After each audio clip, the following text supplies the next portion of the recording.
উনি সফরে বেরিয়েছেন হাদিস কালেকশনের জন্য। প্রচন্ড শীতের রাত, উনি মাগরিবের নামাজ, এশারের নামাজ পড়ে একটা মসজিদে শুয়ে পড়লেন, আর শুয়ে শুয়ে হাদিস পড়তেছেন। কি পড়তেছেন? কথা বলেন। আর মনে মনে ভাবলেন রাতটা মসজিদে কাটায় দেই, ফজরের নামাজ পড়ে আবার বেরোবো। কিন্তু দারোয়ান এসে বলে মসজিদে থাকতে পারবেন না, ওঠেন। দারোয়ান আছে না? কথা কন। আহমদ ইবনে হাম্বল বললেন আমি শুধু রাতটা থাকতে চাই, আমি তো ফজরেরও মুসল্লি, ফজর নামাজ পড়বো তো এই মসজিদে, আমার থাকতে দাও। দারোয়ান তো দেয় না, কেনা মসজিদে থাকার জায়গা না, জান মিয়া। উনি যে আহমদ ইবনে হাম্বল এটা চিনে নাই, থাকতে দেয় না। কি করবে এখন? উনি কাঁথা গুছিয়ে হাদিসের কিতাব নিয়ে কাঁধের মধ্যে ব্যাগ নিয়ে মসজিদ থেকে বেরোয় গেলেন। কি আর করবেন, প্রচন্ড শীত, আর কাঁপতেছেন, বুড়ো মানুষ। পথিমধ্যে দেখলেন বাজার।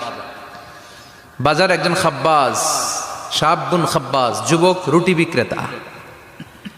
সে রুটি বিক্রি করে, চুলার মধ্যে রুটি সেকে। সে যে সালাম দিল আসসালামু আলাইকুম, যুবক বলে ওয়ালাইকুম আসসালাম।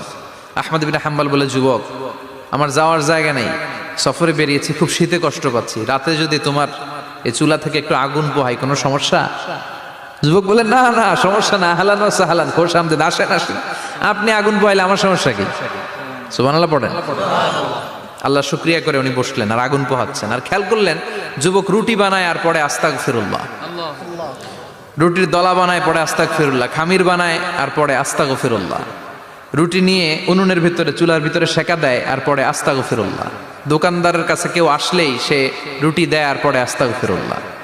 ক্রেতার কাছ থেকে টাকা নিয়ে ক্যাশ বক্সে রাখে আর কি পড়ে, আবার রুটি বানানো শুরু করে আর কি পড়ে, খালি এইটাই পড়তেছে। ইমাম আহমদ ইবনে হাম্বল তো অবাক, কিরে এটা আবার কেমন যুবক, খালি আস্তাগফিরুল্লাহ। উনি প্রশ্ন করলেন যুবক ঘটনা কি?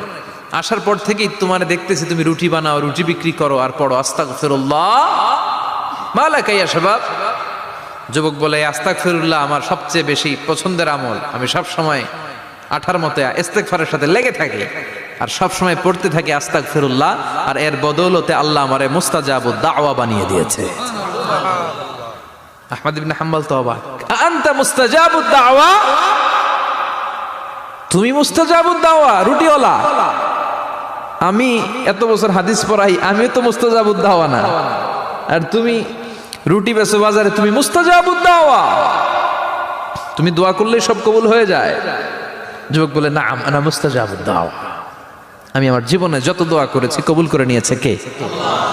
সব দোয়া কবুল করে নিয়েছে আল্লাহ, একটা দোয়া ছাড়া। কয়টা? আহমদ ইবনে হাম্বলের